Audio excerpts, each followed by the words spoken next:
this opportunity to speak with you. I am responding to page 2 of the Oregon City Winter Trail News booklet.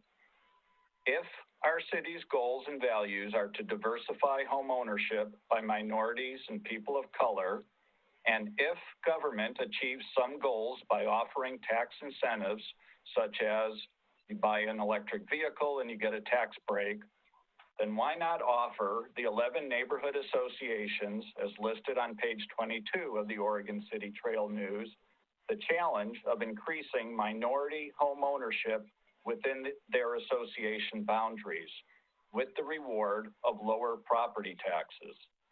Maybe this target goal could be measured by a certain percentage of increased minority home ownership.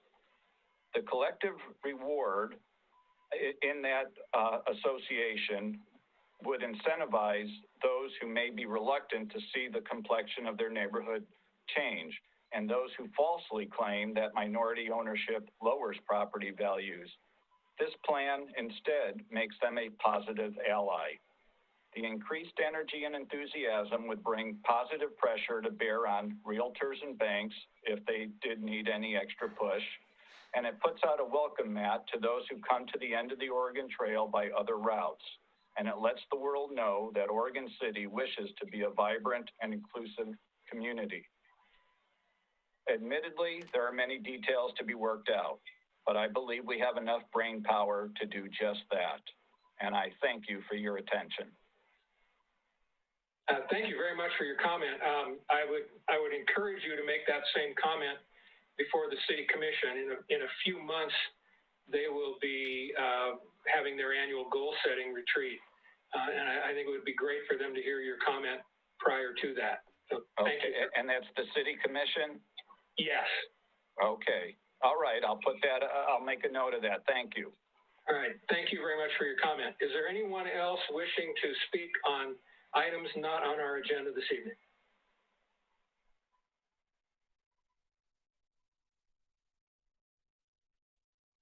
Okay, sounds like there are none. So we will move on to item number 1, request for continuance on GLUA-20-000020, proposed residential care facility on Warner Parrott Road. The public hearing is still open on that item. Ms. Turley, is this you? I don't know who's up. It is. Thank you very much.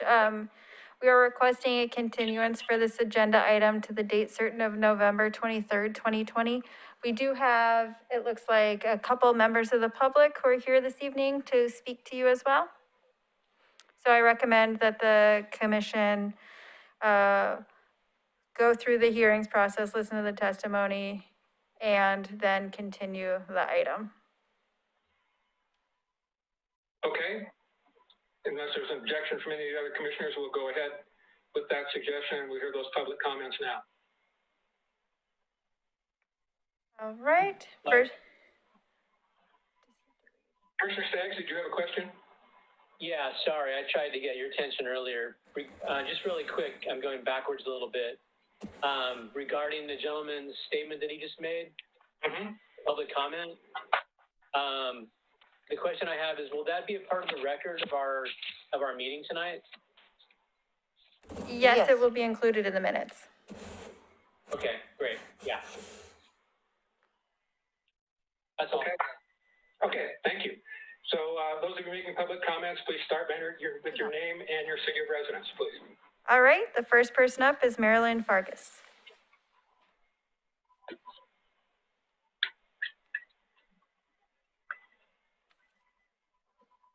Hi, I appreciate you letting me testify. I wasn't sure this was going to happen tonight. I understand about the continuance until the 23rd, but I'm having knee replacement surgery next week and don't think I'll be able to be here that week. So these are some of the things, in addition to the things that I had mentioned last week, some of the reasons, and I've written it up, and then I've got some pictures. I have 3 pictures that I'll talk about, and then I'm going to submit this to Laura so that you have it for written.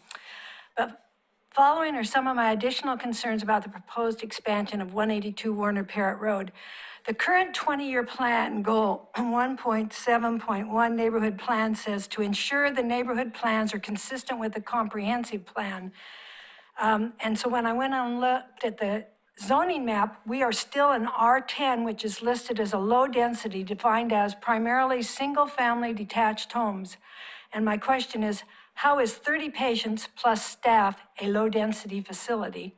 And one, I want to know if the owners are going to continue to live there so it's still their residence. Because if it is not, then I'll address that in number 3. Then there's a quote from the application: the existing house is actually conforming to the R10 zone, but the change in use from group home to assisted living facility triggers full compliance with the commercial, and I underline that, siding standards. And then this is my objection. This area is not zoned commercial. I'm concerned if you let one commercial building be in this R10 zone, it will set a precedent for other commercial properties. Most of us living here would no longer be able to afford the increased property taxes that the new designation would bring. And I have personal knowledge of friends of mine who used to live over on Pleasant Avenue, and when Malala Avenue went commercial for every house there, they were in their 80s, they had to sell their property because they could no longer afford it. So I know that we have our little store at South End Grocery, but that's, as far as I know, the only other commercial buildings except the churches that I'll address later. And then the third thing I'm considering, as described in, and this may not be I don't know if this has to do with the zoning or the licensing. It may not pertain, so I don't know. As described in OAR 411 Division 057, memory care communities licensed as a RCF must be located on the ground floor. A CF can't, assisted living facility cannot be endorsed as a memory care community.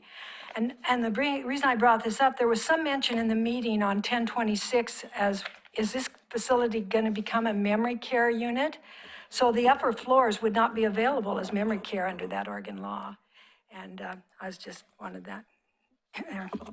And then the 3 pictures that I have are a side view, a front of the church, what's the name of the church?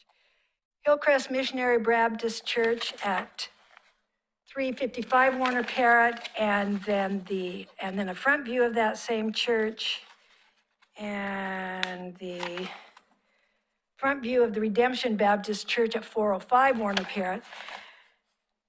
Each of these churches provides adequate parking that does not interfere with the parking by the other residents of the neighborhood. They are also set back from the street to blend in better with the designs of this older residential neighborhood. The addition at 182 does not provide enough on-site parking, and the design does not blend in. And then for record, I want this last statement. As stated in my previous testimony, I feel the Donovans give excellent quality care, but this design of an expanded facility is not appropriate for this neighborhood. And I also brought and gave to Laura a statement by one of our neighbors who, because of chemo and cancer treatments, is not able to come tonight, and she lives directly across the street from the expanded facility. So thank you for listening. I appreciate, and as I want to go on record as I am opposed to this expansion. Can I ask her a question? Sure. What was the OAR statute that says you can only have people on the first floor of a memory care facility? 411 Division 057. I will state something that I'm not going to put in writing. Are you going to address that issue, Ingrid? Okay. I don't know if you know that the Donovans had started the memory care that is on South End Road. They were the original developers of that property. There were numerous code violations, and I'm concerned about that. I would sure want to make sure that those code violations were not repeated again. And that's all I'm going to say about that. All right, Thank you. we will hereby enter into the record the written testimony of Ms. Vargas as well as the written testimony from Mary Nurple Smith. Next person up to speak is Ingra Rickenbach.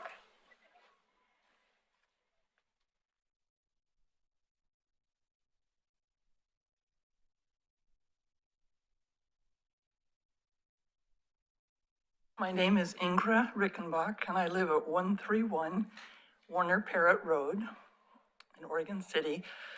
It's about 5 houses away from where the expansion is proposed.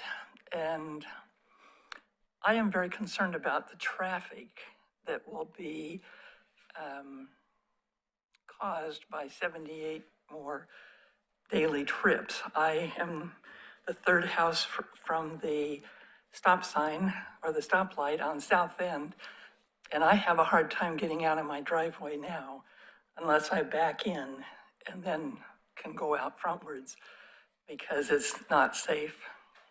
And I'm concerned about adding that many more daily trips onto our road.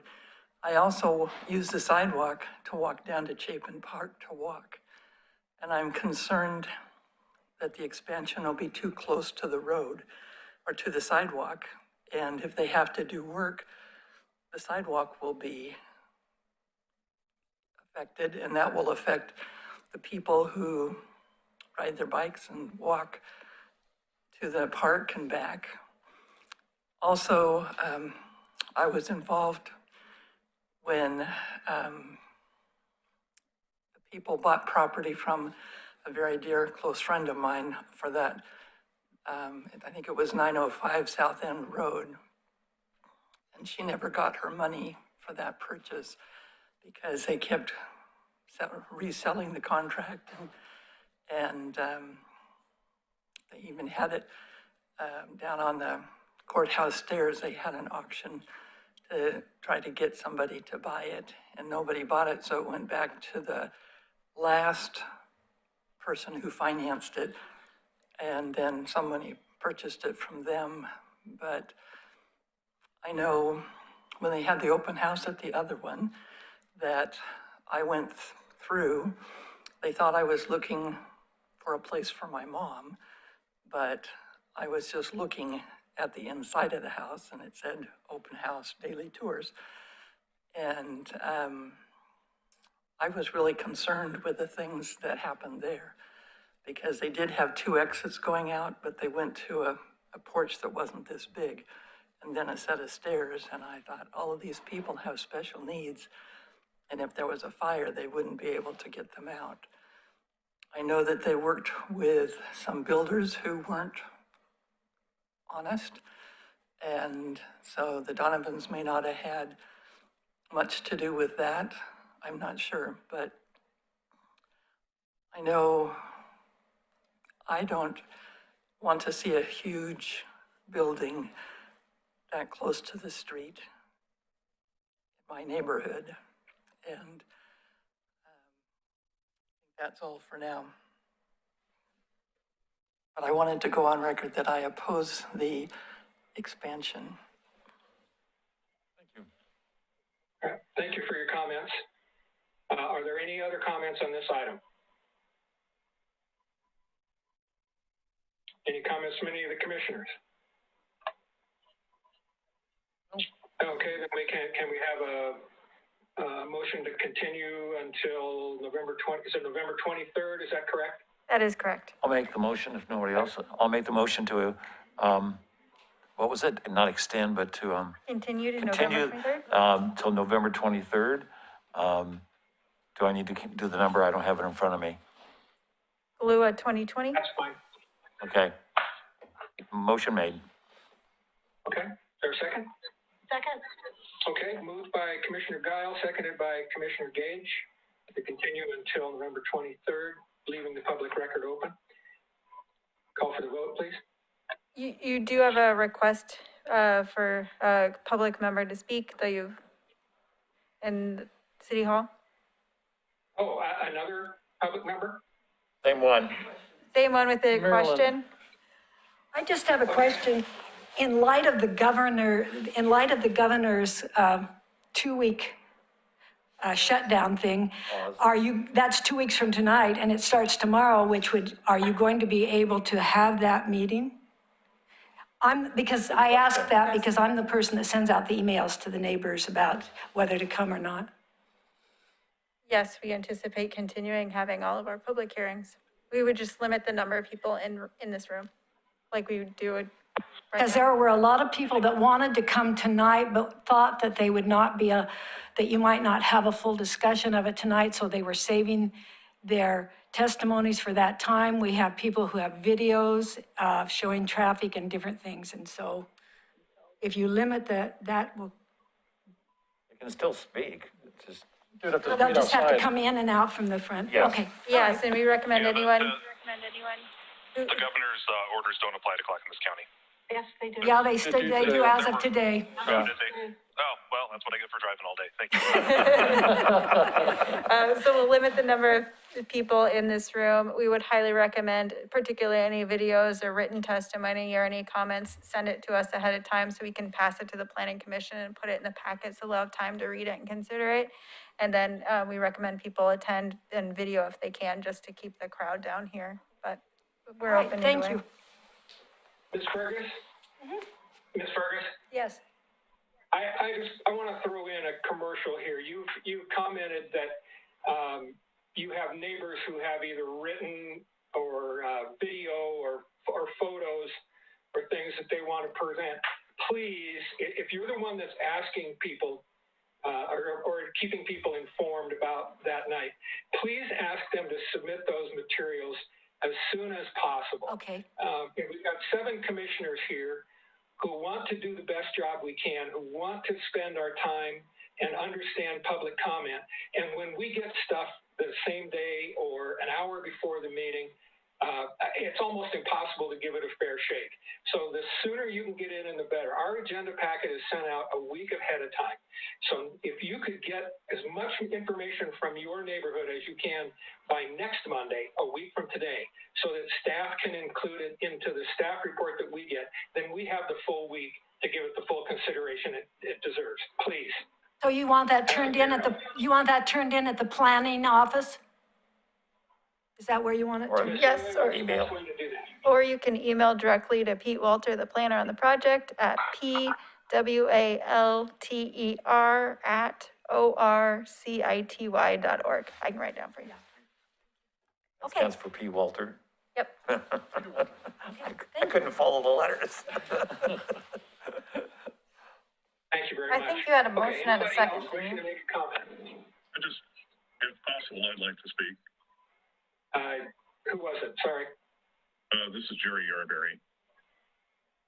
And you're a member of the public? Yes. Okay. Go ahead and identify yourself by name and city of residence, please. Certainly. Jerry Yarberry, and I live on Boynton here in Oregon City. And just a couple of comments, if I could, today.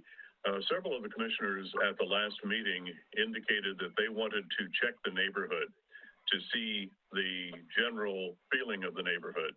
Do we know if the commissioners have had the opportunity to check out the general area?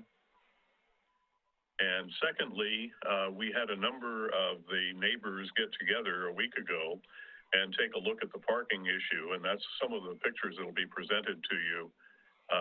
We did note that there is a mailbox directly in front of the proposed location, and that would take some of the parking places out unless they move that mailbox. So just kind of presenting a couple of questions, if I could. Okay, let's do this. I should have, I didn't do it because I didn't think we were going to get into a discussion, which we're not going to. But we should update if any of the commissioners have made a site visit since 2 weeks ago. Why don't we go ahead and get that on the record tonight, and then 2 weeks from tonight, when we take this up again, we'll go through all 3 of the questions over again for any updates, conflicts of interest or ex parte or site visit. But has anyone visited the site in the last 2 weeks? Okay, Commissioner Gage? Anyone else? Vern raised his hand. Yes, I visited the Okay. site 1 week ago today.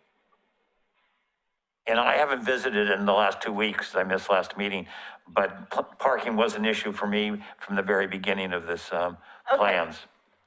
Let's don't get into a discussion right Okay. now. If I can interrupt, I think that, although I appreciate you, Chair Mitchell, asking for these disclosures, I hate to, open it up to this because the applicant here isn't here to hear this or to respond. And so what I'm gonna recommend is that when we, reconvene on the 23rd, we're gonna ask again for site visits, and you're gonna have to say it again, just for the good of the order, between the October 26th meeting and November 23rd, were there any site visits? So that we can have a full opportunity for folks to question the commissioners about those visits, if that's okay.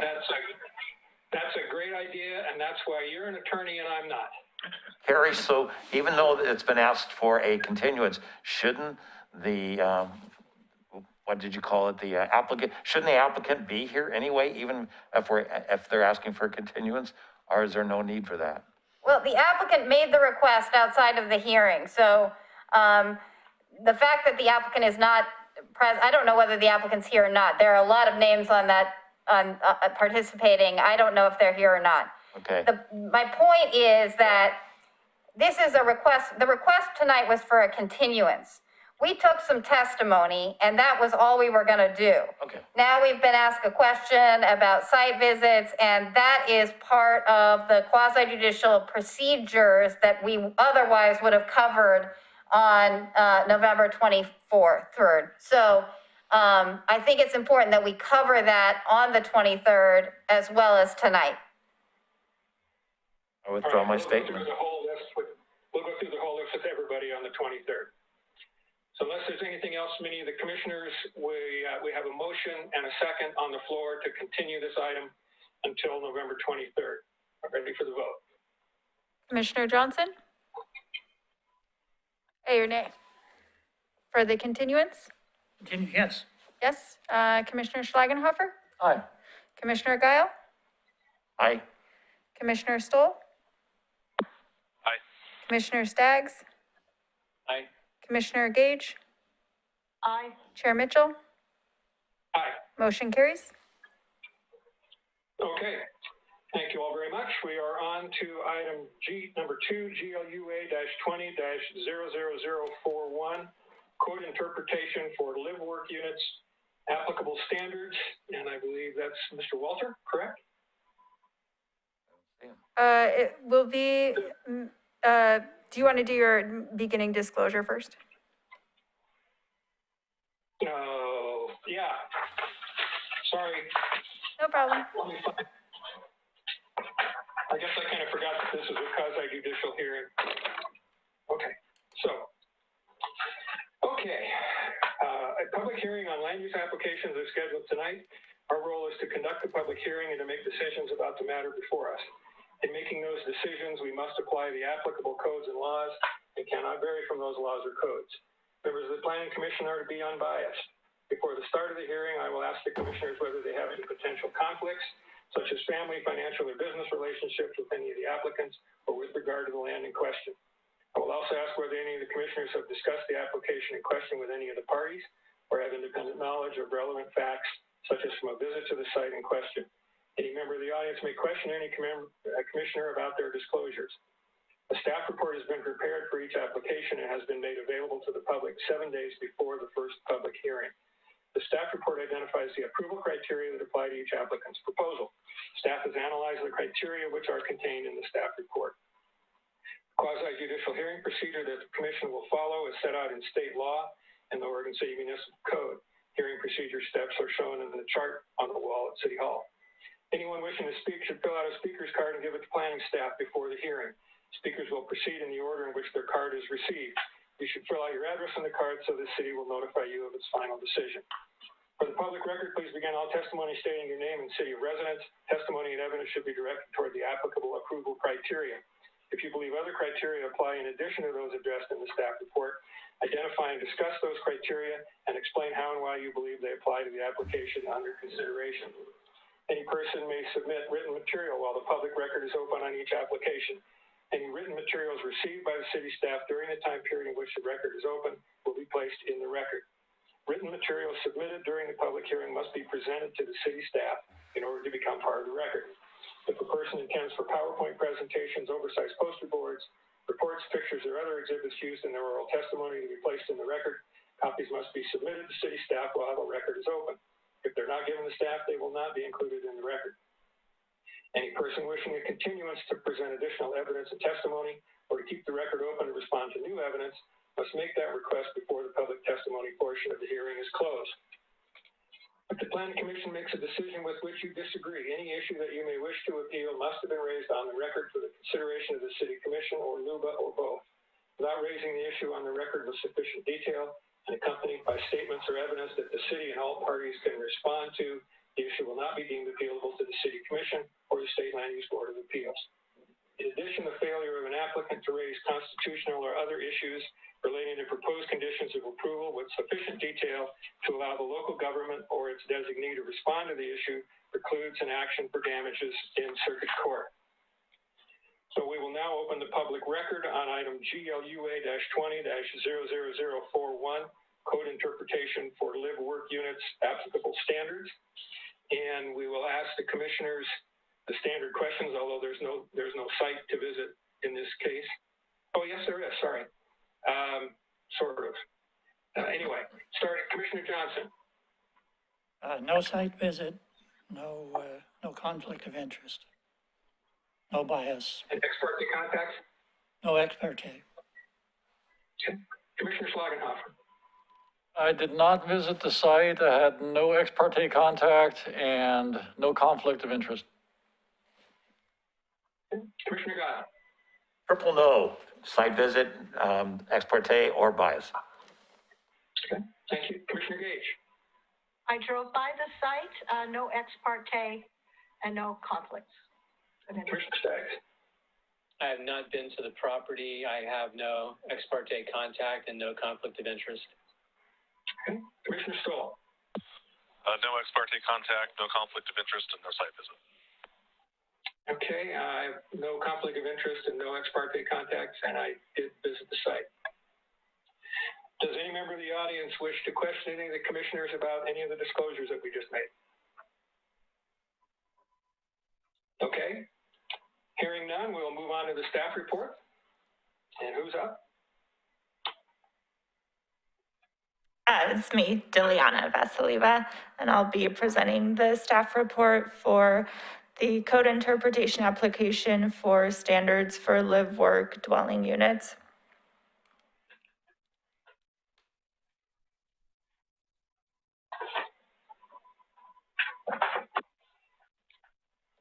Laura, I might need you to scroll through. Okay, so this application is for the Edgewater at the Cove development. The subject site is approximately 11 acres in size. It's located behind the OC Shopping Center on Main Street, and it is zoned mixed use downtown. It's developed with a mixed-use development, which includes 244 apartment units, a clubhouse, and 4 commercial tenant spaces. Go ahead. So the 4 commercial tenant spaces are located in the 2 buildings that front on Main Street, which are identified as Building D and F, fronting on the roundabout on Main Street. Each tenant space is approximately 1,500 square feet in size, and they are currently vacant. So the applicant has proposed to convert the 4 commercial tenant spaces into live work units, which would include a 500 square foot retail space and a 1,000 square foot residential unit. However, our code is a little bit vague on which standards in our code would apply to a live-work development. So the applicant has submitted the code interpretation application to get your clarification on that. But to be clear, your review tonight doesn't authorize the live-work dwelling units. It would only give the application clarification on which standards are applicable, and they will need to come back with a separate application to actually convert the units into live-work dwelling units.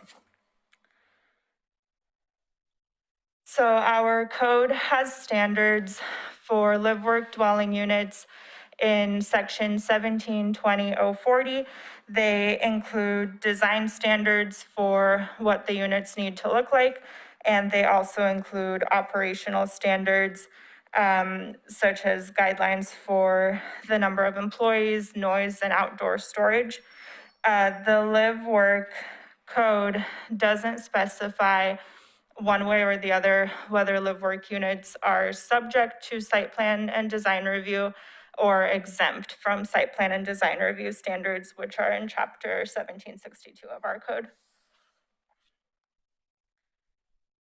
So reviewing the site plan and design review code, first of all, it says that site plan and design review applies to all development in the MUD zone. And we have a very broad definition of development, which includes pretty much anything. So anything you do in the MUD zone requires some kind of site plan and design review.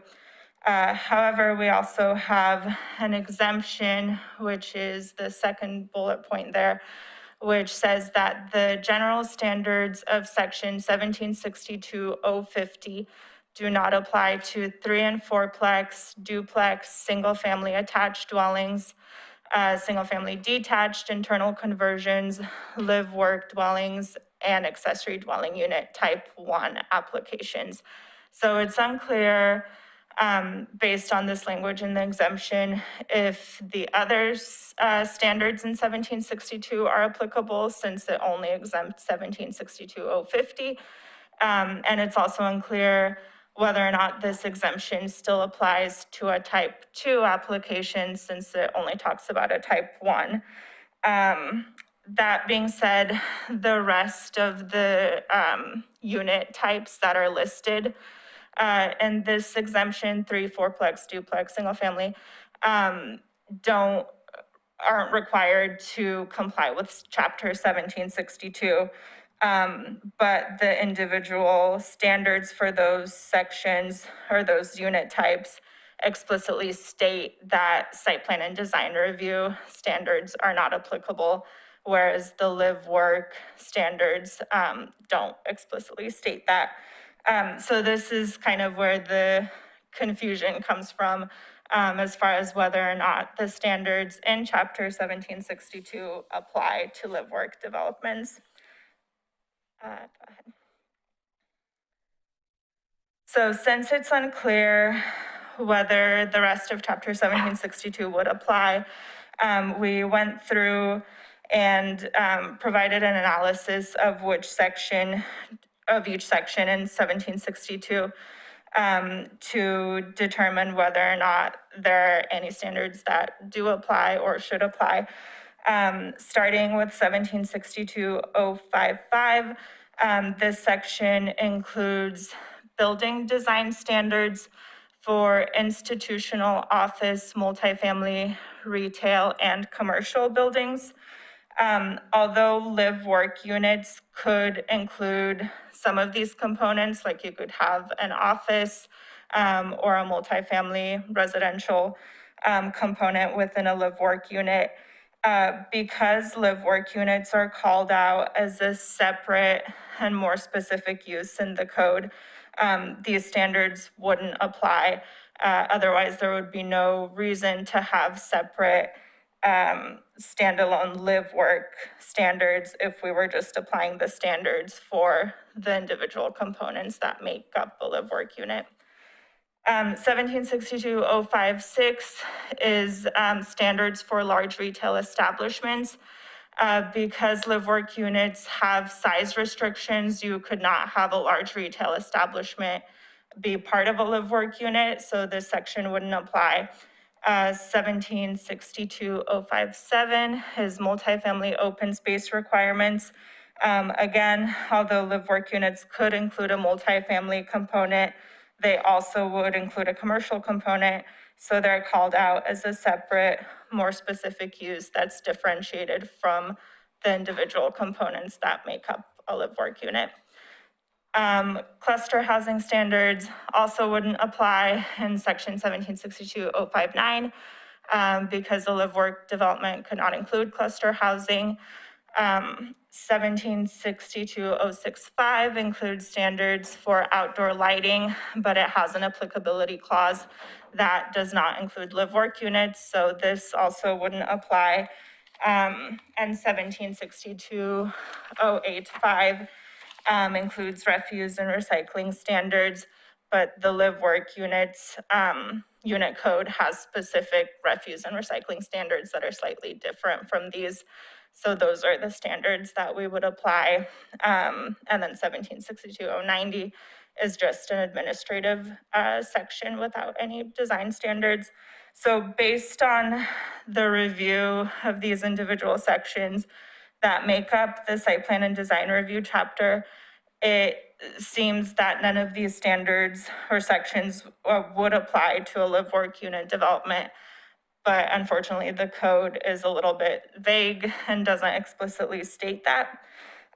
But we do believe that the intention was never to apply the site plan and design review standards to live-work units, and instead to apply the more specific live-work standards that were specifically written for live-work units. Go ahead. So with that, our recommendation is that your interpretation is that the site plan and design review standards in 1762 should not apply to live-work units, and instead only the live-work standards in 1720-040 should apply. We're also recommending that this interpretation applies citywide to future live-work developments, not just to this specific situation. So we're recommending approval of this application, and I can answer any questions.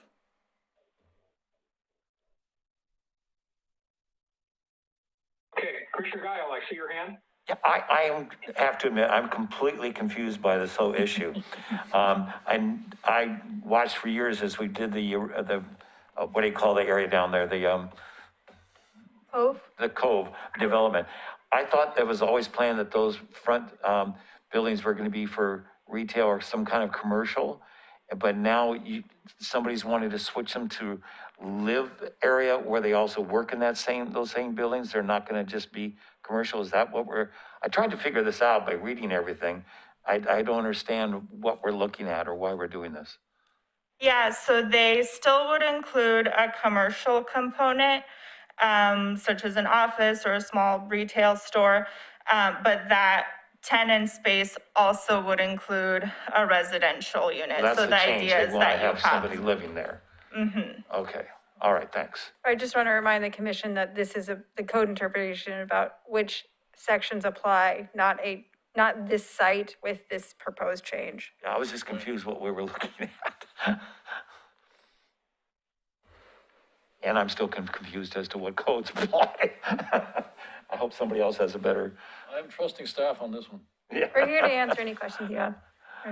Mike, what do you think? We can't hear him. I want to hear from the other commissioners. I do have some thoughts on it, but Commissioner Stoll.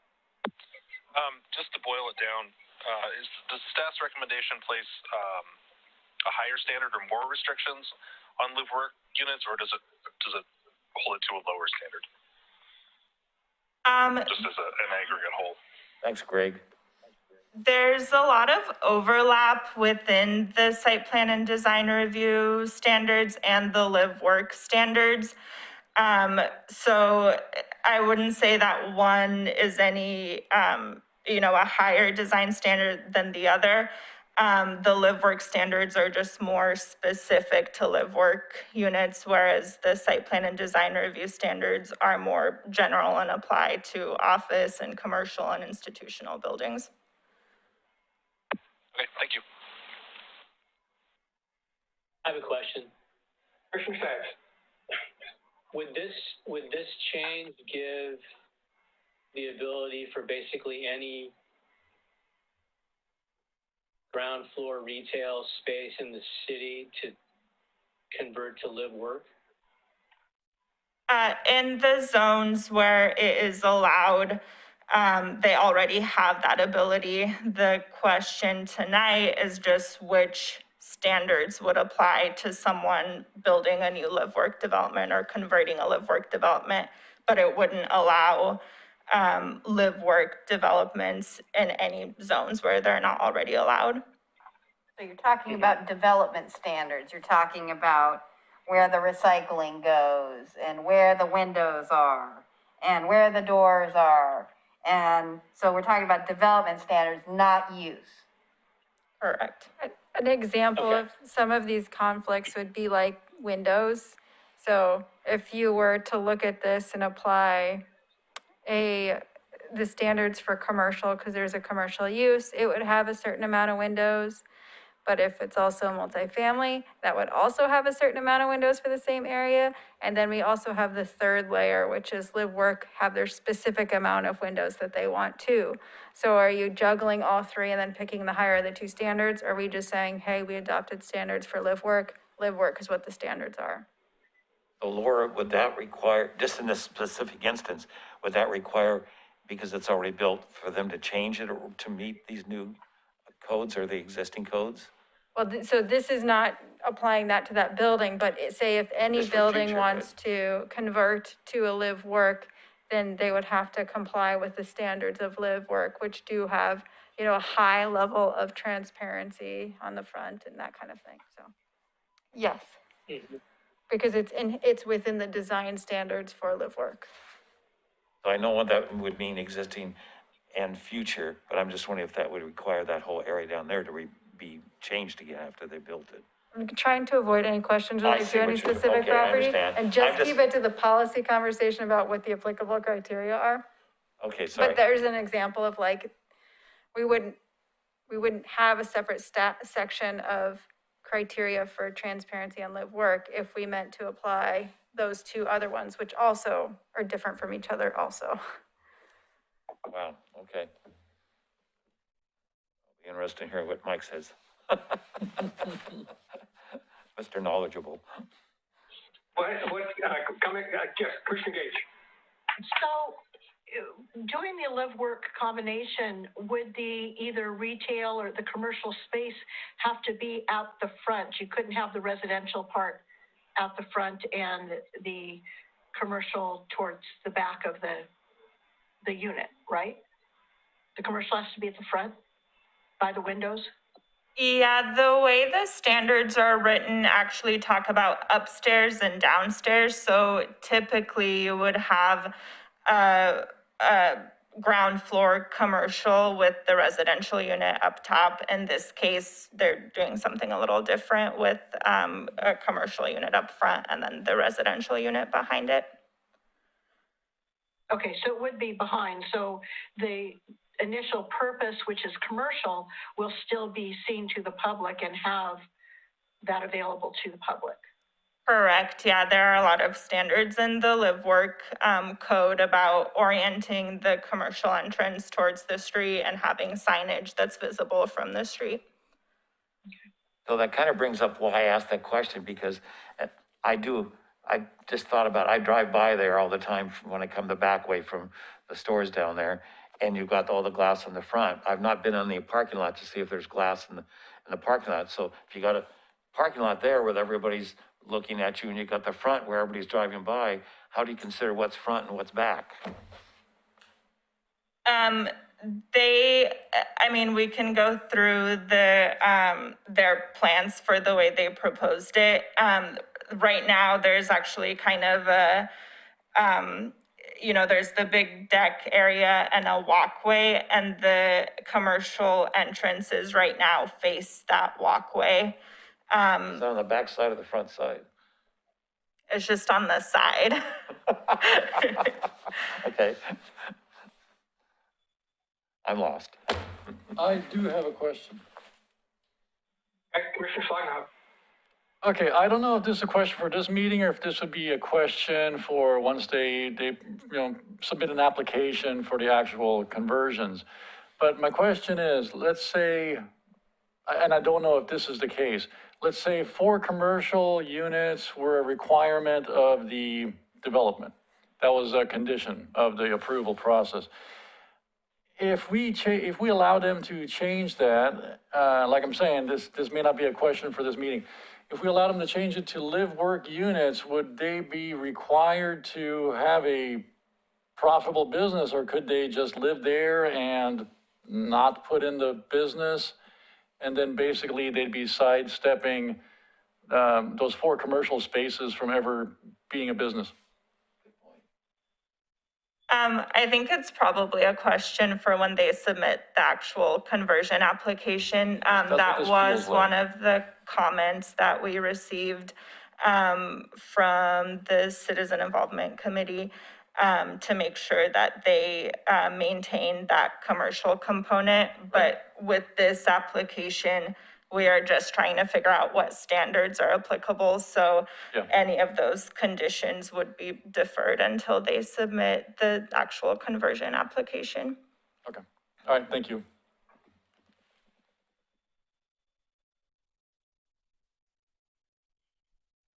Questions from the other commissioners?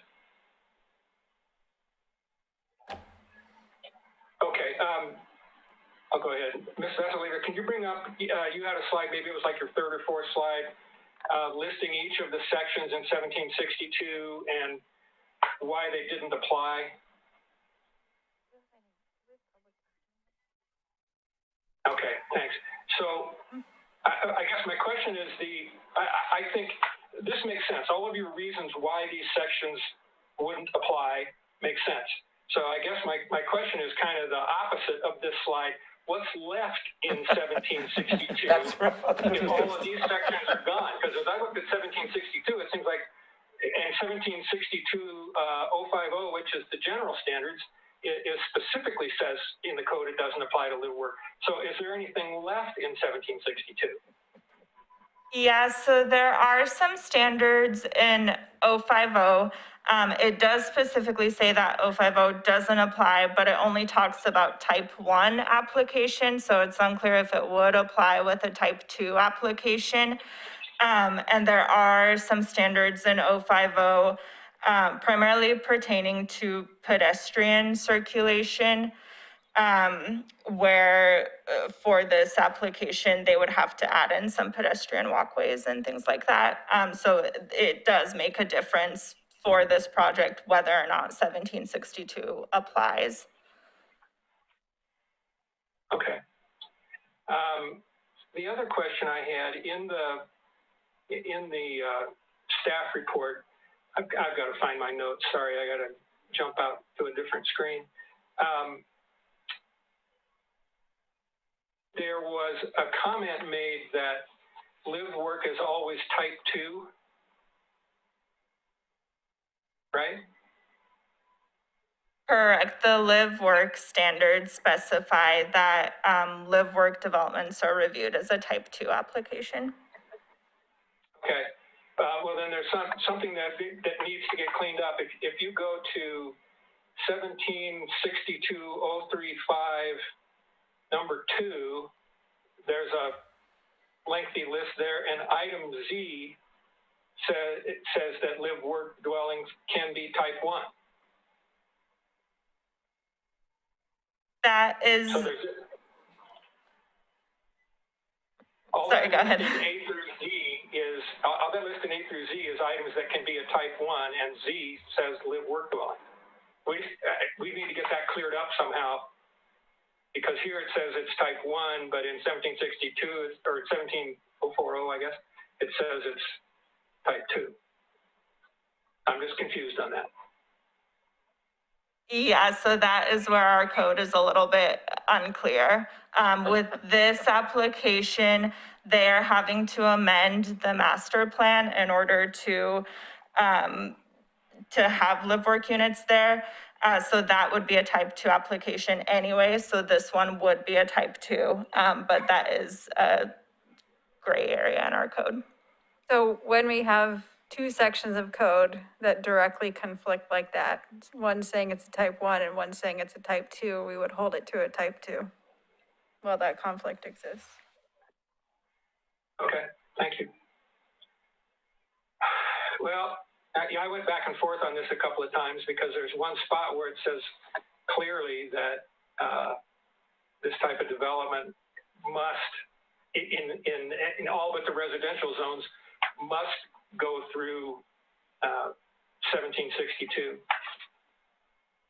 But then I don't think, I think we would not have gone to the trouble of creating a whole section for live work if we didn't want those to be the applicable standards. So I guess my thought is to go along with the staff report because I don't know whether, Commissioner Guile, I don't know whether this happened while you were on the Planning Commission or not when live work standards were put in place, but they were put in place for a reason, and it seems to me that ought to be the standard that applies. That's just my opinion. I'd love to hear from the other commissioners what you think. Did the live work standards come in because of the Beaver Creek concept plan when we were looking at that, and that that was going to be allowed, or was it before that? It was before the Beaver Creek concept plan. Where They're were we actually looking at quite that? old. I can't quite recall. I can't recall either. And we do have the applicant, and then we may have some public testimony in here as well that All might right, answer some of these questions. I don't remember, Mike. Blame Denise. I don't know. Sorry, I should have gone on to, unless there's anything else from any of the commissioners right now, we'll go on to public comment. First, any comment from the applicant, and you have up to 5 minutes, and please identify yourself by name and city of residence. Oh, is somebody online? Yeah, so my name is Michael Barrett. I am the project architect for this application. And then my city residence is Portland, Oregon. And we've been working with Diliana on this proposed change here in anticipation of a future type 2. This really for us is about clarifying which standards we will meet. And it's a little unclear, and so that's what we asked for the code interpretation.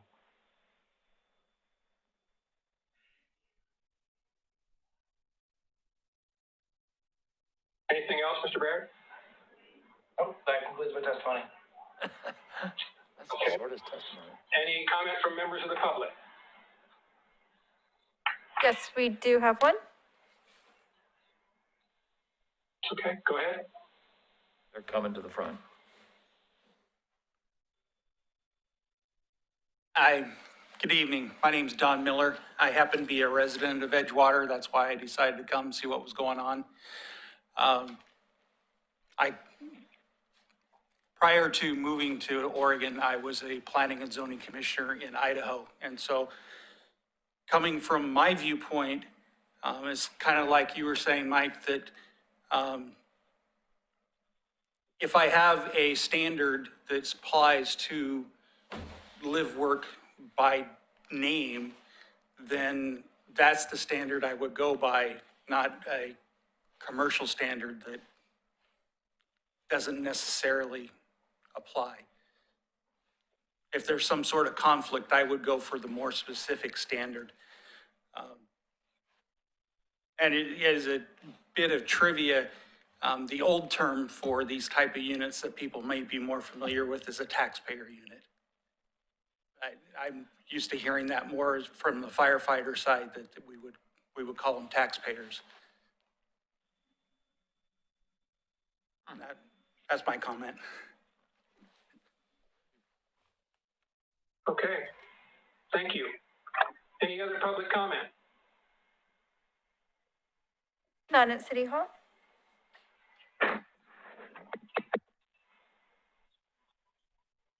Okay.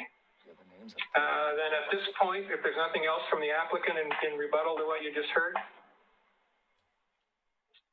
Okay, then at this point, we will close the public hearing and deliberate. Comments from commissioners?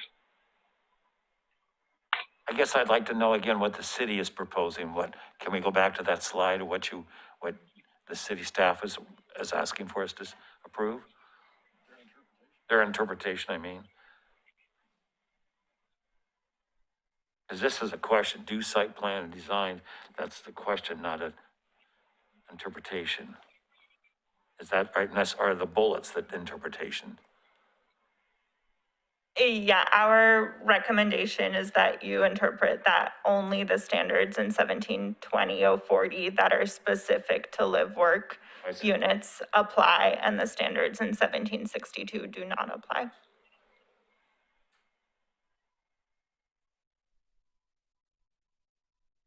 It does say on that last one applies to future, so nothing about the past or grandfathered in if anybody's got something. Yeah, I mean, those developments would Just have future already been developments. approved.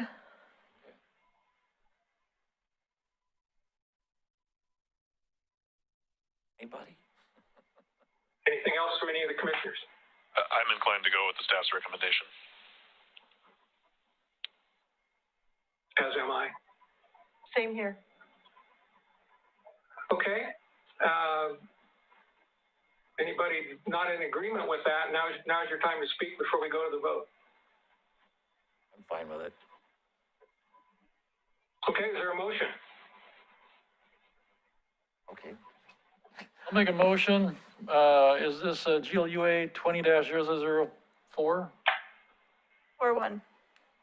Or one? Mhm. Okay, that one. Motion to approve with the staff's recommendation and their interpretation. I'll second. Okay, moved by Commissioner Schlagenhofer, second by, I believe it was Commissioner Johnson. Call for the vote. All right, Commissioner Guile, Aye. Commissioner Schlagenhofer, Aye. Commissioner Johnson, Aye. Commissioner Gage, Aye. Commissioner Staggs, Aye. Commissioner Stoll, Aye. and Chair Mitchell. Aye. Motion approved. Okay, thank you all very much. We are on to item number 3. Proposed code revisions to the Geologic Hazard Overlay District and other ancillary public works related codes. Ms. Robertson Gardner. Hello, can you see my screen? I see. Yes. Okay. Welcome, thank you for having me, Chair Mitchell, Planning Commissioners. This is a continuation of a hearing you heard in September, the September 28th Planning Commission hearing, and these are the legislative file for Public Works amendments. I have a brief presentation and then I'll hand it off to Josh Wheeler, Assistant City Engineer, who will go over the code amendments that have been added since our last meeting. As you were, this is a legislative file, which means it is a public hearings process that starts at the Planning Commission with a recommendation to the City Commission. The number of public hearings are up to each body. You do not need to disclose ex parte conversations as part of a legislative process, but you do, as always, need to identify any conflicts of interest if there are any true conflicts of interest. Staff has a public comments matrix that will be updated through the hearings process, both at the Planning Commission and City Commission levels. As I indicated in the September meeting, the purpose of the Public Works Code amendments are to really clarify and provide additional detail for existing city engineering development processes. And cutting large-scale changes such as a rewriting of our geologic hazards overlay district is really not intended for this process, and those larger discussions that could impact other city policies are recommended to be done through our existing Oregon City Comprehensive Plan Update process. And as part of that comp plan process, there may be recommendations for additional code changes, which will come back to you at a future project. The criteria for approval for legislative code changes are Chapter 17.68, our Oregon City Comprehensive Plan, and any applicable state land use goals. Staff has provided findings for these and the draft staff report. If the Planning Commission, through this deliberation, wishes to add additional findings, staff can incorporate that either orally in the decision or through additional findings written. This evening, I really only have one item to be entered in the record, and that was sent to the Planning Commission earlier today. That is a revised code summary that updates the code summary that was in your packet with the additional red lines that were in the agenda for the 4 code chapters that were proposed to have additional red lines. To recap, when we left you in September, we kind of identified some categories which engineering staff and planning staff would do additional work on and come back to you. Those included right of entry concerns about lateral sewer access, some questions about public utility easements, revised terminology for the communications code about small wireless facilities. Engineering staff identified they would be coming back with some additional clarifying language about our driveway code and driveway cuts, as well as a review of our waiver program and any recommended revisions that may need to happen in our geologic hazard code. So Josh Wheeler, our assistant city engineer, will kind of provide an overview of those categories, which are available in the red line code chapters attached to the agenda this evening. Your options at the end of this hearing this evening is to continue the application to November 23rd Planning Commission hearing, but please do provide staff additional direction that you may need from us in order to provide you a package you could recommend approval to, or to recommend approval and send to the November 18th City Commission hearing. Staff is available for any questions, or I can send it to Josh Wheeler to provide a detailed overview of the recommended code changes.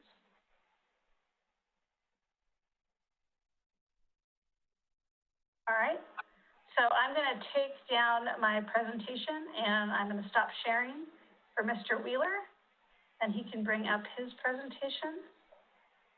And then we can come back to this PowerPoint if you need additional direction.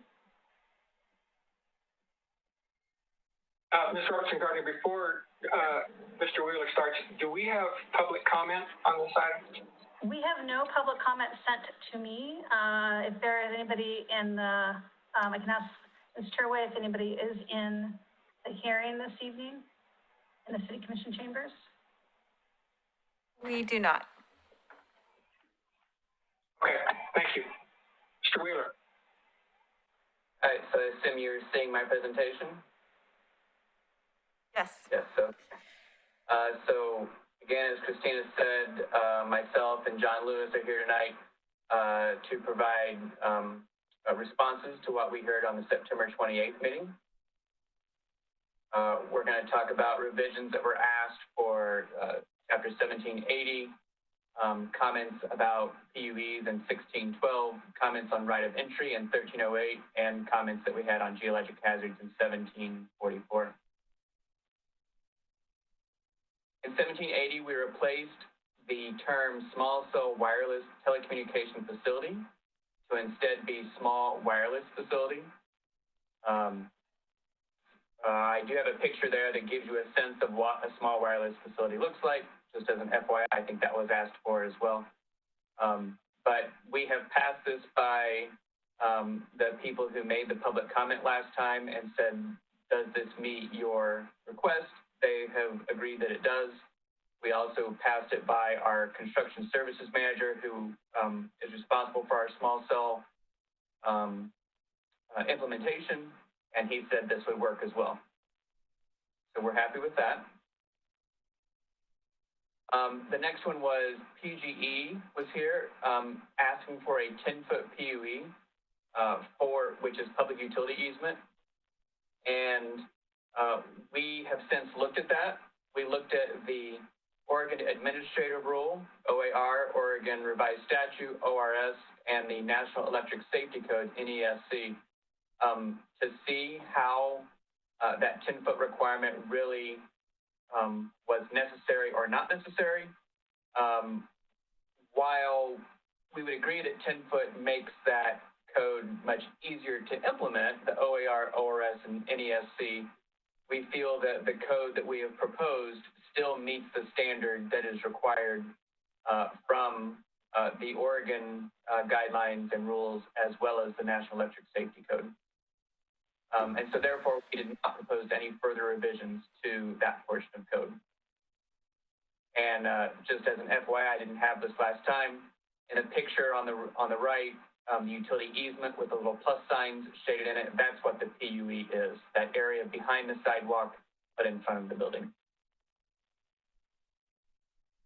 On 1308, a commissioner had the question about right of entry on making sure that we proposed it in such a way that just didn't give a carte blanche or blanket ability for staff or a staff's contractor, the city's contractor, to be on private property. And so we have changed the code to talk about being a camera only, that a notification of the property owner would occur, and that any entry beyond a camera would require notification and consent. So we hope that that revision that you've seen, I see Mr. Stoll giving us the thumbs up, so I'm assuming he read that and found it acceptable. We also made responses to comments that happened in 1744. There was questions about the waiver process that we currently use and that we were attempting to codify. We've met as a staff and have determined that we're going to abandon the waiver process program. And so we've taken it out of proposed code, and instead we have put things into code that make it easier from an administrative standpoint to process your very basic geologic hazards that don't make an applicant go through the entire process, but give the public the ability to comment on anything where we may require less of other developments. And examples would be in the pictures on the right, where the geologic hazard is in the pink, or actually the buffer is in the pink. And that example of 16-127, you see that the pink is barely on there, so is it really an issue? Up in the other corner, 722, still an issue, but only in the buffer area, and is that really something that's going to be a landslide? Probably not. That's probably there because of a ditch or something. But we will put that through a public, oh shoot, I just forgot the word. Public notification process, and then we will issue a land use decision even for properties like this instead of the waiver program. We believe that protects the city. Our city attorney has advised that this is the best way to do it, so that everyone has the right to comment, but also allows us to not go full force into very simple situations like this. Lastly, we said last time that we wanted to make a change to the driveway code because we have made, since the last code was revised, we have dealt with a lot of driveway requests, and it's caused a little bit of problem with being able to address those in a simple way. So what we did, we looked at a lot of metro area codes, and the examples are there for you: Gladstone, West Lynn, Wilsonville, Gresham, Beaverton, Hillsborough, Milwaukee, Happy Valley. Looked and see how they wrote their codes, looked to see what their different driveway dimensions were, and then we compared that to ours, and we simplified our code, and then made it more in line with what the metro area is, as well as in line with the problems we were having administering the code. One of our issues was single-family homes and being limited to 12 feet in some cases. That just was not feasible for what everyone wants to use in their property and getting it into their property. A lot of people want to have an RV parked and a car and have a 2-car garage and have a driveway to it and not have to kind of snake into their house. This is much more in line with what almost everyone has in the metro area. We were the most restrictive, and now we're in general with everyone else to be somewhere between 10 and 24 feet for a typical driveway. And then the other thing was 3 to 4 plexes. That became really challenging to be 24 feet only. And so we've changed that to 36 feet. And that is more in line with what we feel is appropriate, what we feel is safe, and what we feel will work for this new type of use. That was something that we probably didn't see the details of when we were going through that code that created 3 to 4 plexes. And now that we've been able to try and use the code, we found that it was a little too restrictive. We've also done other clarifications in the code about the amount of driveways allowed, the allowed distance between driveways. Those things already existed, but they were a little complicated in the way they were written. And so we looked at, again, other metro area codes to see how they wrote theirs, and we tried to simplify that and make it more clear so that staff can clearly do it over the next 10, 20 years, as well as people that try and interpret on the outside know what they are expected to do. So that was all that we really changed. As Christina said, your next steps are either to request additional information or recommend these amendments to the City Commission. If you do want to request additional information, I've given you this slide that shows you all the different codes that we have made proposed revisions to. And so myself and John are here for any questions you have.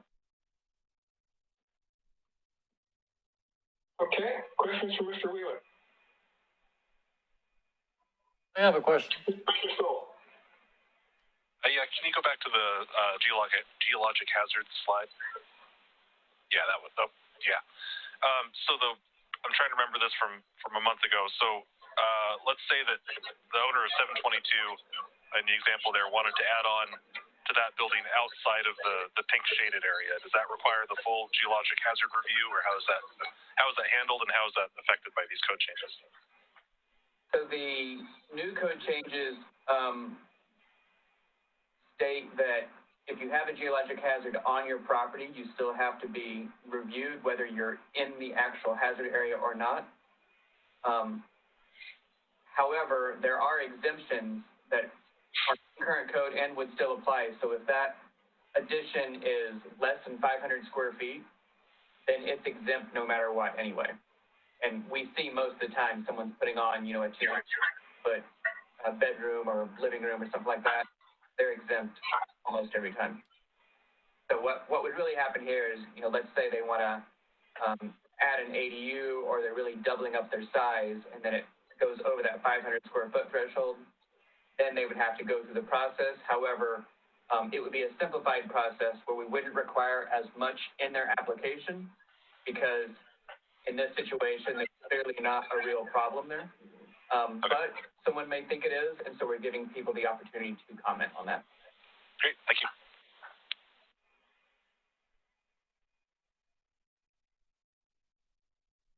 Questions from other commissioners? Yeah, Mike, I had one. Go ahead.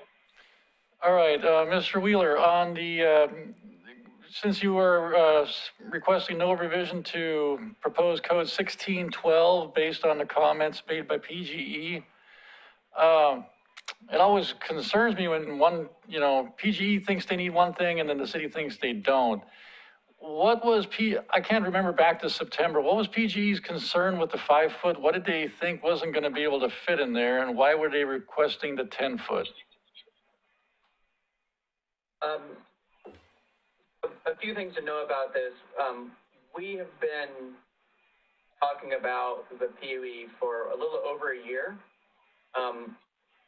between staff, between planning and engineering, with PGE, as well as with people in the development community. What we've come up with is a compromise to create urban design, but also meet the necessary safety codes and room that is necessary to provide the gas, electric, telephone, cable, utilities. Right. What PG said in the picture on this slide was their preference is that they get that full utility easement, that full 10 feet behind the sidewalk in front of the building. We have standards in the city that say buildings need to be up on the property line, 0 or 5 feet, things like that. And so clearly you can't get an easement in there.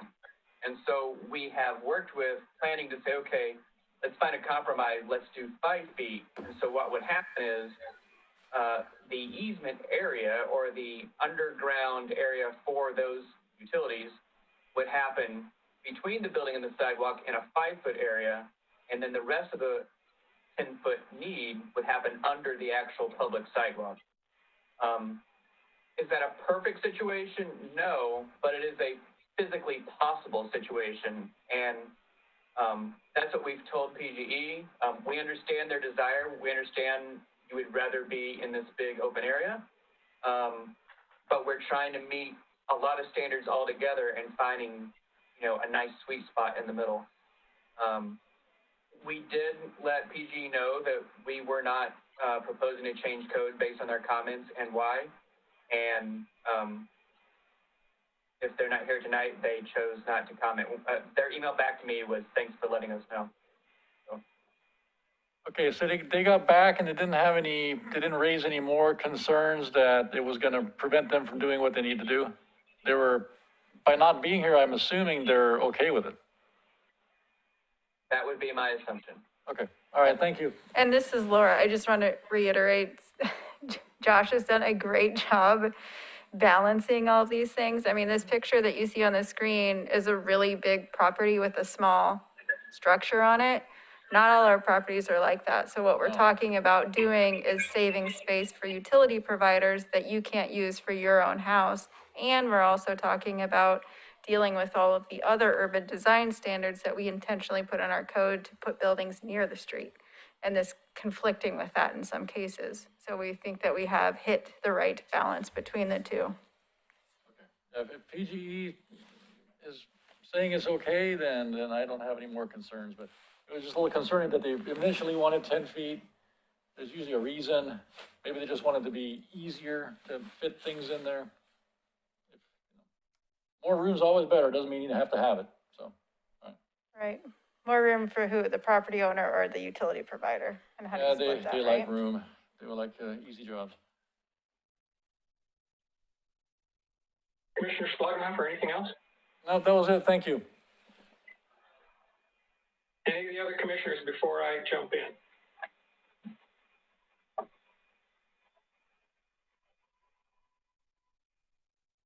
Okay, well, I'll go ahead, and then if anybody else has anything, we'll loop back. And I do have some things. First off, Mr. Wheeler, based on Commissioner Stoll's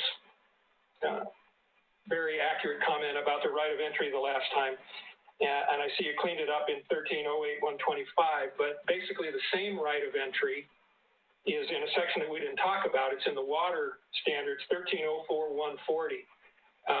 Which basically, the way it's worded now, also gives the city pretty much unfettered access to private property. I think we should be changing that one as well while we're at it. Because I don't think sure, go ahead. So that's existing code that has been in there, and the reason it's there, 1304, is for the water system. And so city staff need the right to be able to get on private property when a water leak happens, when someone's not paying their bill and shutting off the water valve if the meter's actually on private property. Most of the time it's in the right of way, but I believe that's why that's in there. It's an existing code that's been there for years. Okay, I hadn't thought about those instances. That makes sense, because you got to be able to shut off the meter or shut off a leak if there's a leak.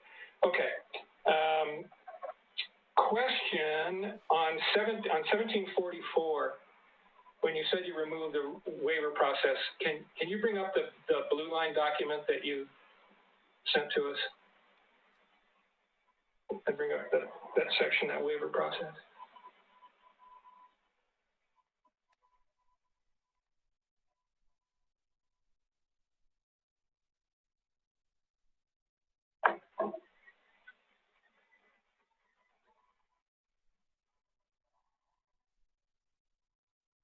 The reason I'm bringing it up, maybe I'm misunderstanding what you were saying, but you eliminated the two sections that talked about who was going to do the waiver, but the waiver is still there in section C. So Okay, so you really didn't take away the fact that there can be a waiver, you just took out the details on how it would get done?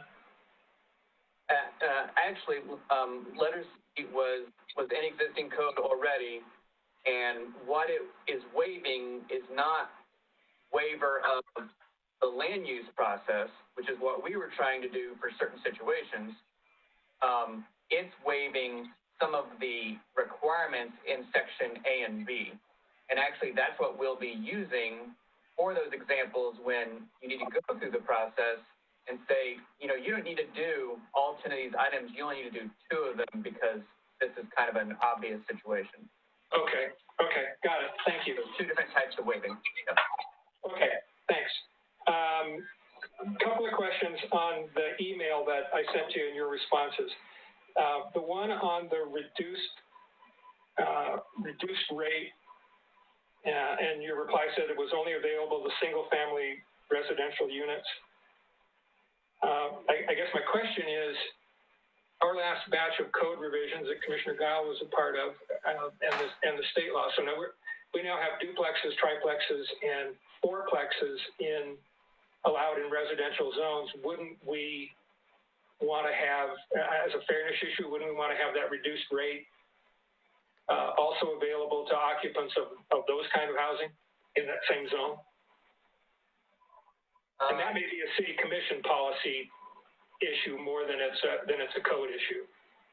Yeah, I unfortunately do not have a better answer than the one I provided. The finance department was the one that requested that language that way, and that was their, I asked them your question, and their response was it's only available for these situations.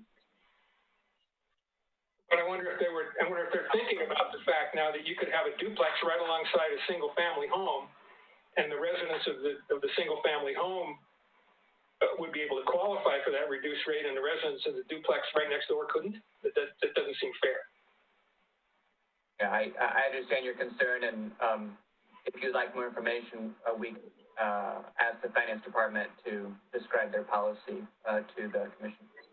Yeah, I think that's probably more of a commission policy thing than, and then it would come back to the code.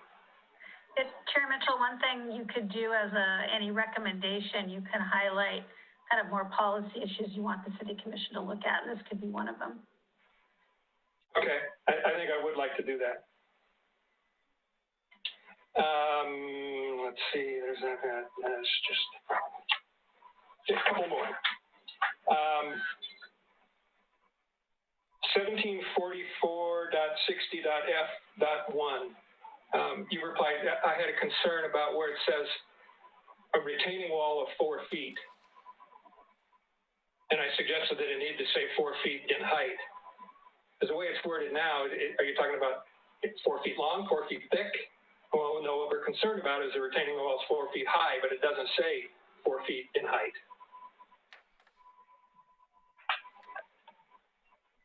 It's 1744.60.f.1.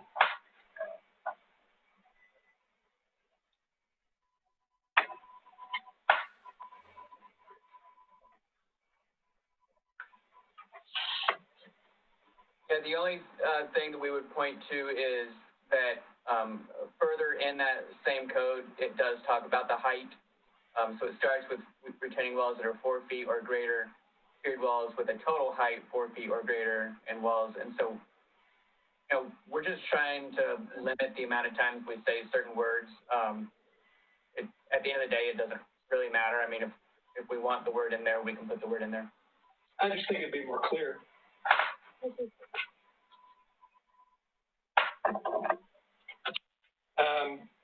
Okay. This one, I just may be misunderstanding here. If you can go to, can you bring up 1762.050J?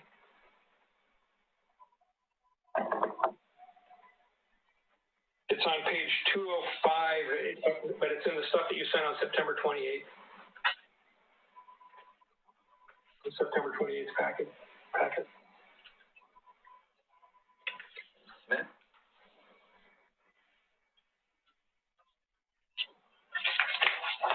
That's the one benefit of these online things. I'd never be able to do that in person.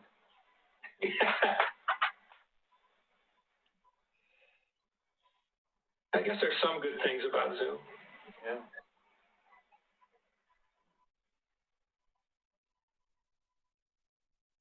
I think it's this one.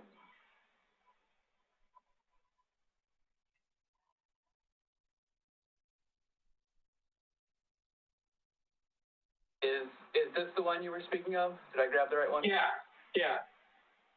When I read that, it still says, to me, it still says, new on-site utility poles shall be placed underground.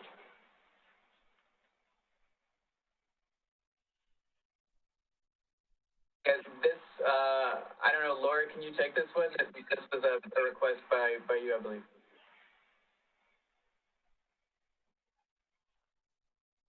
I get it.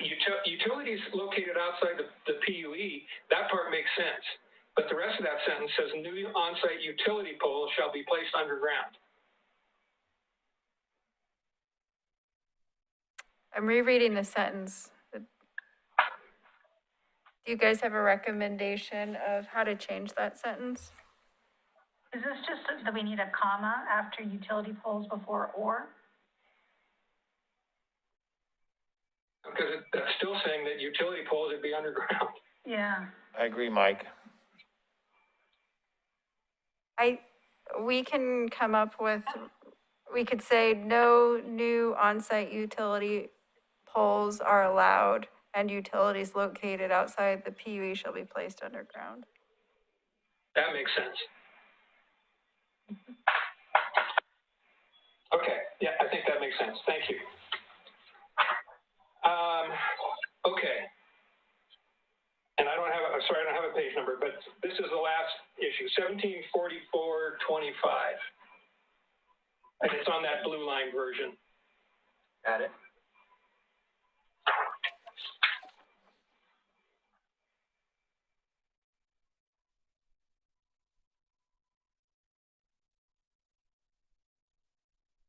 There you go. Okay, so it looks like what you did was you went from spelling out things that required permits and approvals, and you flipped it around so that it says basically you can't do pretty much anything except here's a list of exceptions. Am I getting that right? Like under 500 square feet, like you mentioned before?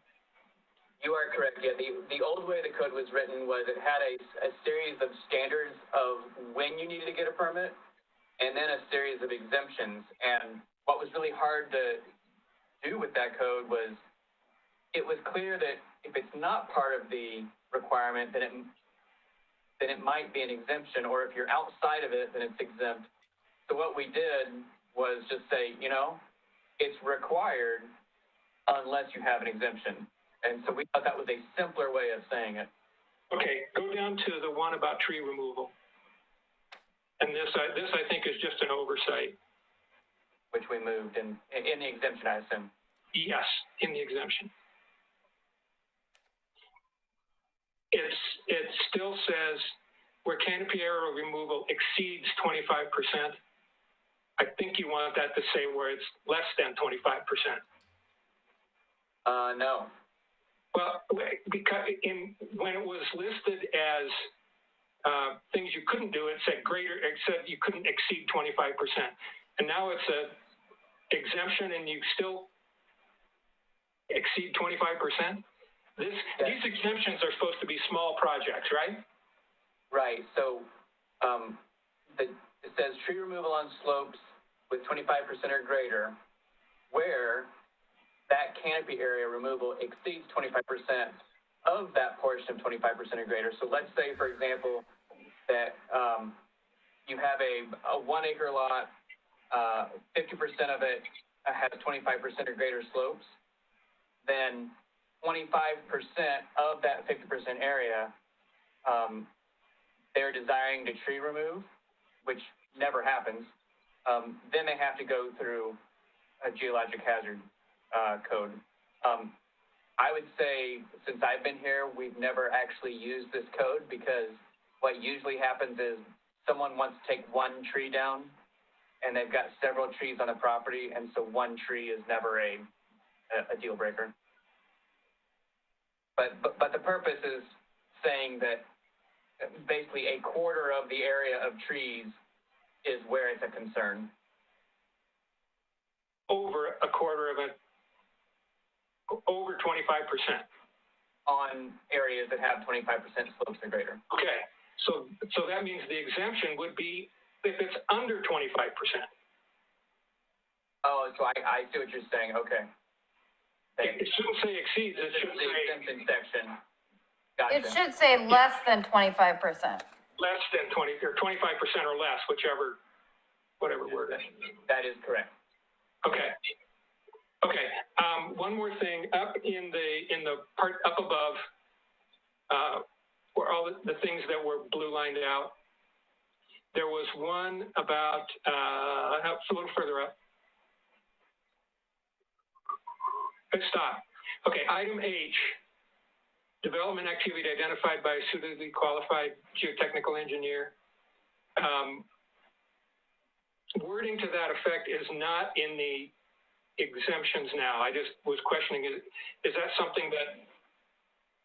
You are correct. It is not in the exemptions. It was a standard that we added, but through legal advice have been determined that it's not clear and objective, and there's not a way to really look at a consultant's professional ability here. So that's why it did not become an exemption.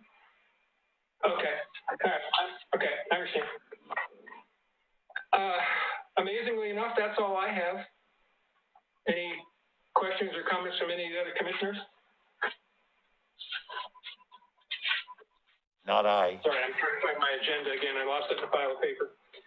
You were so thorough, Mike. How could anybody else come up with anything? Oh, boy. Got your shovel out. Hey, Chair Mitchell, would you mind if I just do a recap of what was discussed about potentially any revised code amendments that could be part of a motion, and we can carry those on to the City Commission if that's what they want? Okay, so what I have is a recommendation for the City Commission to look at reduced rates to be available to all missing middle housing. That includes single-family residential, duplex, triplex, so the package of missing middle, so kind of a policy discussion about rate reduction. And refinements to the code include the 1744060F1 to add height as a defining word to the height of a wall. 1762050J, the utility pole information. Laura had the revised language, which I didn't get a chance to write down, but we will take that and add that revised language about utility poles. And then the exemption section in 1744, geologic hazards, to identify the less than 25% tree canopy for the exemptions. That seems complete to me. So what is the, just kind of a straw poll here, what's the pleasure of the commission? Do we want to continue this for another 2 weeks, or do we want to make our motion tonight recommending to the City Commission?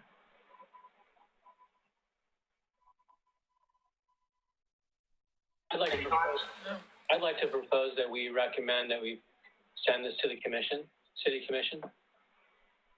I agree. I agree. I'm seeing nodding of heads, so let's go ahead. Does someone have a motion? Yeah, so the motion real quickly should refer to the code section of the policy that I just listed. You can do it by reference. You don't have to list them out specifically. Are you gonna make the motion, Dirk? No, I was looking it up. I guess I'll make the motion, but I don't have the numbers in front of me. Can't find it. Laura, do you wanna help me with a motion on that?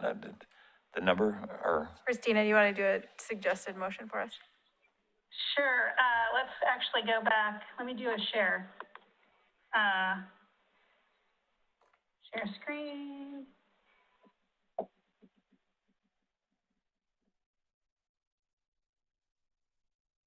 So this is, actually, I'll give you the beginning, sorry. This is GLA UA 20-00033, legislative 20-01 Public Works Code Amendments.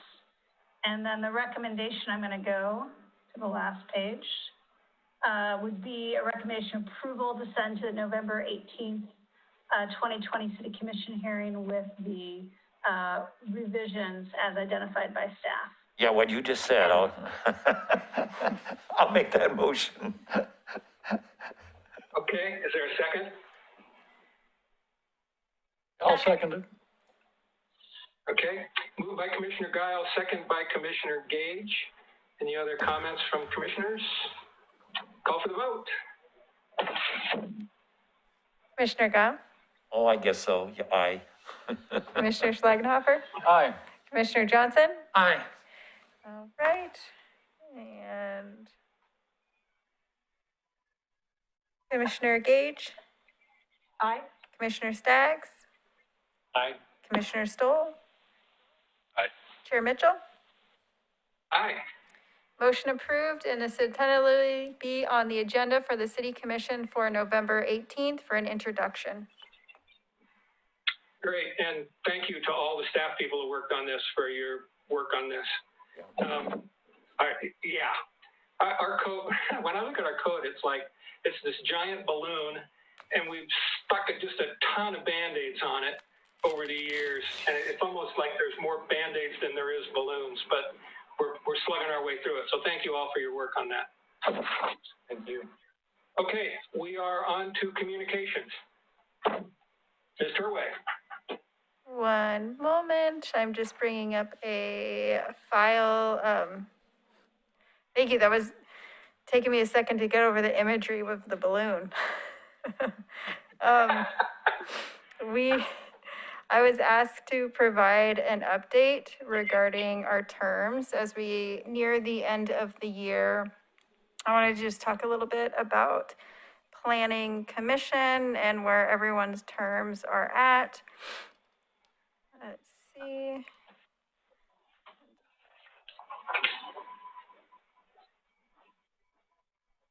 All right.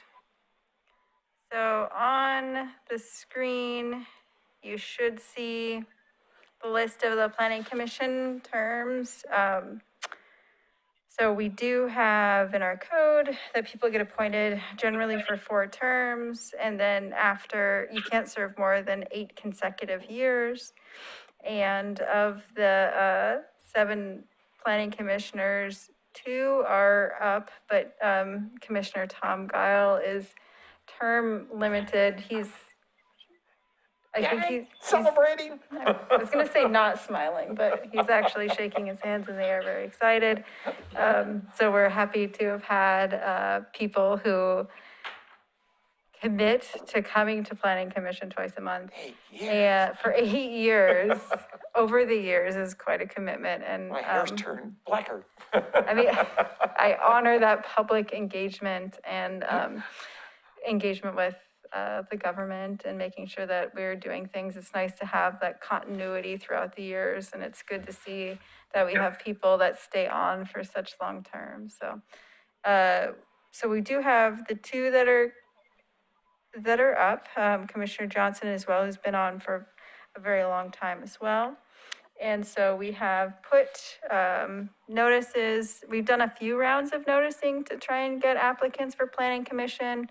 And so I would anticipate sometime in December at one of our meetings, we'll probably have some interviews, or we may delay. I'm a little bit unclear on what our process will be or how many applicants we even have yet. And things can change tomorrow. So we may be running with just a 5-member planning commission for a short time. I should know more in the next couple weeks about what our strategy is for filling commission terms moving forward. Or assume name. I'm kidding. I'm going to ask the uncomfortable question. If there's no mayor on January 1st, what I happens? was going to ask the same question. Let's put it out there. I'm gonna punt to Carrie for that one since she's still in the room. I think you have assumed mayor. So there won't be a mayor until there'll be an election in March, if there is no mayor on January 1st. I haven't figured out exactly how we're gonna fill spots in the interim, but we will figure it out before the first of the year. So please stay tuned. So Carrie, Fair enough, thank you. the president of the commission doesn't assume the role to do that? It goes. It doesn't say that. We may get to that point. I'm not there yet. Okay, just wondered. It may well be that way. Sorry. Just so long as I don't have to go on till Yeah, March. don't spend the attorney's, time and money on it until we know that it's a problem. Just so long as I don't have to continue on till March. Well, that's always an option. No, I guess actually legally it's not, because you can only serve 8 years. Exactly, I know. Okay, Ms. Hurley, anything else in communications? No, I just wanted to, we'll be sending out more items, so I guess I do have one more thing, which is, we're gonna have a severely rent burdened open, community conversation rather, on Thursday, December 3rd. And so,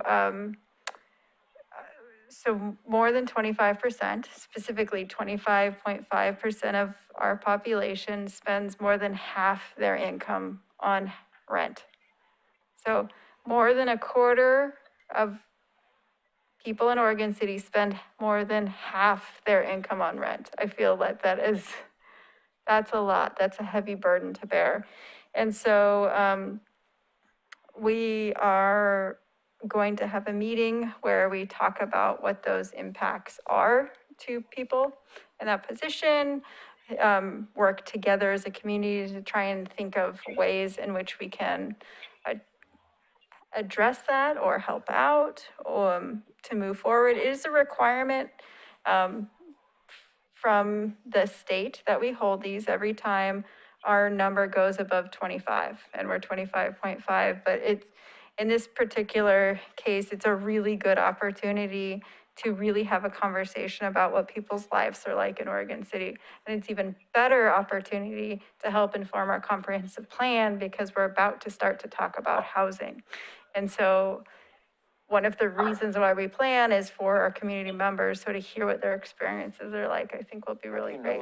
Those figures, that 25%, I mean, where does that come from? It comes from the state. I'll have to go back and cite my source in a second. I heard the tax statements or something, or? No, I'll have to look. We set up a website to talk about it. So if you go to the planning division's homepage, we have a landing page for all of it. You can look it up real quick. I'm just wondering, because how could you know exactly that 25% are spending that much more? I know, I do on just home mortgage. We do a lot, surprisingly, we do a lot of statistics here that we feed out to different population centers and other things like that throughout the year, particularly at the end of every year. So 1 second and I'll look, I'll cite my source.